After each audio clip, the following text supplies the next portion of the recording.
New rules को लेके ऐसे क्या स्टेप्स ले सकते हैं कि आप उन कॉमन मिस्टेक्स को अवॉइड कर सकते हैं और यूके विजिट वीज़ा को लेके आप ज़्यादा सक्सेसफुल हो सकते हैं। आप सक्सेस को कैसे मैक्सिमाइज कर सकते हैं, कैसे अपने चांसेस बेहतर बना सकते हैं 2026 में, अगर आप कुछ ऐसी मिस्टेक्स नहीं करते जो कि आमतौर पे लोग करते हैं यूके विजिट वीज़ा को लेके।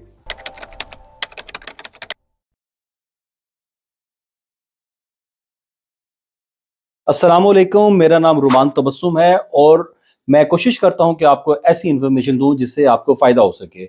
आज हम बात करेंगे कि ऐसी वो कौन सी कॉमन मिस्टेक्स हैं जिनकी वजह से 2025 में एप्लीकेशन आपने आपकी रिफ्यूज हुई और 2026 में ये एप्लीकेशन आप बेहतर रिजल्ट्स ले सकते हैं, बेहतर डिसीजन ले सकते हैं। बाज़ दफा होता यह है कि आपका रिफ्यूजल आया है, उसमें कोई एक दो तीन ऐसी चीजें आई हैं जिनको आप कवर अप कर सकते हैं। लाइक आप कुछ डॉक्यूमेंट्स लगाना भूल गए थे, आपने चीजों को बेहतर अंदाज में एक्सप्लेन नहीं किया। आप फ्रेश एप्लीकेशन जब करते हैं उन चीजों को बेटर वे में कवर लेटर के थ्रू एक्सप्लेन करते हैं तो आपकी जो एप्लीकेशन है उसका डिसीजन अच्छा आ सकता है। मैं कभी भी ये नहीं कह सकता कि आपको वीजा मिल जाएगा। यूके विजिट वीजा में हम कभी भी ये नहीं कहते या हम कभी श्योर ही नहीं होते कि ये वीजा 100% लगेगा या नहीं लगेगा। ये एक कैलकुलेशन होती है, उन कैलकुलेशन पे काम किया जाता है। आज उन्हीं कैलकुलेशंस पे हम बात करेंगे।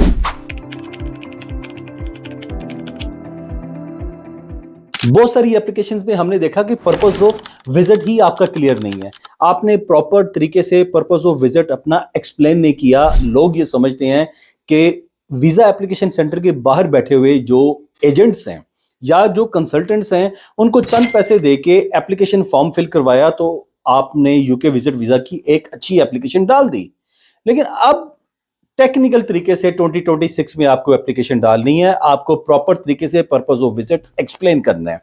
आपके जो फाइनेंशियल्स हैं, आप सैलरी ले रहे हैं या सेल्फ एम्प्लॉयड हैं, आप डायरेक्टर हैं, आपकी सैलरी आपको कैश में आती है, आपको बैंक में आती है, कैसे आती है, कब कुछ सैलरी के अलावा इररेगुलर ट्रांजैक्शंस हो रही हैं, इनको अच्छे तरीके से आपको कवर लेटर के थ्रू एक्सप्लेन करना पड़ेगा। 2026 में अगर आप चाहते हैं कि आपकी एप्लीकेशन सक्सेसफुल हो तो आपको उसको बेटर रिप्रेजेंटेशन देनी पड़ेगी। यहां पे आप किसी एक्सपर्ट से अगर हेल्प लेते हैं, एक एक्सपर्ट आपका कवर लेटर तैयार करता है, एक बेटर रिप्रेजेंटेशन देता है, तो चांसेस मैक्सिमाइज हो सकते हैं, आपके वीजा लगने के चांसेस मैक्सिमाइज हो सकते हैं।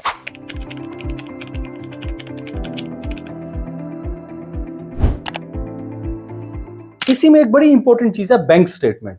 बैंक स्टेटमेंट को लेके लोग अक्सर गलती करते हैं। कुछ लोगों को कैश में सैलरी मिल रही है लेकिन वो बैंक में डिपॉजिट नहीं करते। मैंने पहले भी बड़ी वीडियोस में ये बात बताई कि आप अपने एम्प्लॉयर को रिक्वेस्ट करें, उनको कन्विंस करें कि आपको सैलरी कैश नहीं दें, बैंक टू बैंक ट्रांसफर करें या चेक के थ्रू आपको सैलरी दें और वो चेक आप अपने बैंक में डिपॉजिट करें।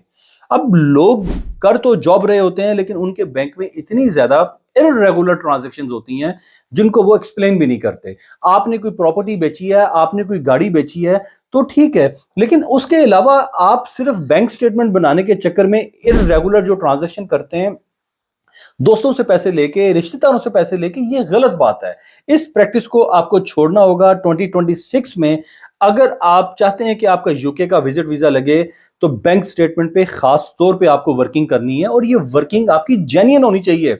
जो जेन्युइन सैलरी है वो ही बैंक में आए, उसके अलावा कोई और ट्रांजैक्शन नहीं करें। लोग ये समझ रहे हैं, मासूम लोग होते हैं बेचारे, बस मैं उनको मासूम ही कहूंगा कि वो समझते हैं कि हम किसी से 10 लाख पकड़ेंगे, किसी से 15 लाख पकड़ेंगे, बैंक में पैसे डालेंगे, फिर निकाल लेंगे, बैंक स्टेटमेंट बहुत अच्छी बनेगी।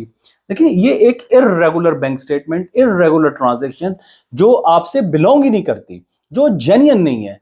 तो आपकी जो जेन्युइन सैलरी है सिर्फ वही एक ट्रांजैक्शन आपके बैंक में होनी चाहिए, उसके अलावा कोई और ट्रांजैक्शन नहीं होनी चाहिए। यहीं पे जो लोग सेल्फ एम्प्लॉयड हैं उनसे मैं रिक्वेस्ट ये करूंगा कि आप दो सेपरेट अकाउंट खोलें। आपका पर्सनल अकाउंट अलग होना चाहिए, आपका बिजनेस बैंक अकाउंट अलग होना चाहिए, ताकि आप प्रॉपर तरीके से चीजें एक्सप्लेन कर सकें कि ये मेरा बिजनेस बैंक अकाउंट है, मैं हर महीने इसमें से एक सर्टेन अमाउंट विड्रॉ करता हूं एज ए सैलरी और एज ए डिविडेंड और एज ए प्रॉफिट। तब जाके एक अच्छी बैंक स्टेटमेंट बनती है, और इस बैंक स्टेटमेंट के बैकएंड पे जो सैलरी पर्सन है उनको सैलरी स्लिप्स चाहिए, बैंक स्टेटमेंट चाहिए, एम्प्लॉयमेंट लेटर एम्प्लॉयर से चाहिए, तब जाके एक लेजिटिमेट आपकी बैंक स्टेटमेंट और उससे रिलेटेड एविडेंस रेडी होते हैं। इसी तरह जो जॉब नहीं कर रहे, अपना बिजनेस कर रहे हैं, वो सोल ट्रेडर भी हो सकते हैं, पार्टनरशिप में भी हो सकते हैं, उनके पास रिलेटेड डॉक्यूमेंट्स का होना, टैक्स रिटर्न का होना, ये बहुत जरूरी है। आप एक ही बैंक अकाउंट में से सब कुछ करते चले जा रहे हैं, वहीं पे बिजनेस के पैसे आ रहे हैं, वहीं पे आपके पर्सनल खर्चे हो रहे हैं, चीजें मिक्स हो रही हैं, आपको खुद नहीं पता और अच्छे से एक्सप्लेन नहीं करते।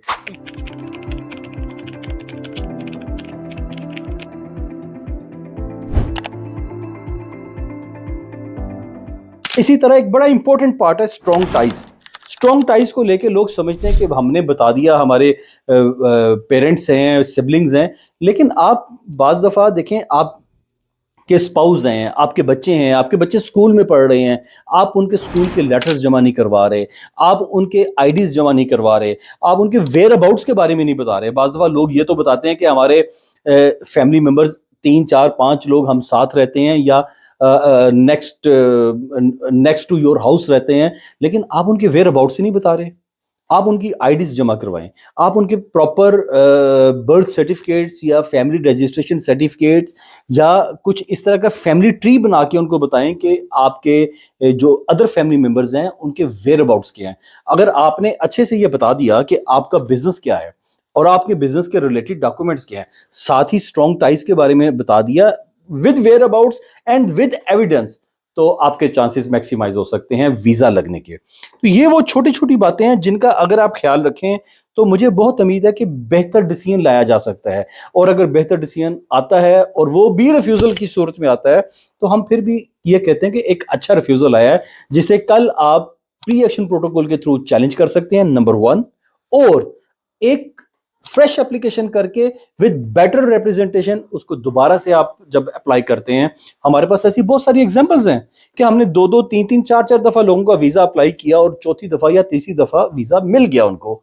बाज दफा देखें, हम ये सोच रहे होते हैं, इंसान की एक कैलकुलेशन होती है कि ये चीजें पूरी हो गई हैं, लेकिन एम्बेसी या ब्रिटिश हाई कमीशन कोई एक नई ऐसा पॉइंट रेस करता है जिसको दूर करने से आपकी एप्लीकेशन विन हो सकती है। मैं उम्मीद करता हूं आपको आज की वीडियो से फायदा हुआ होगा।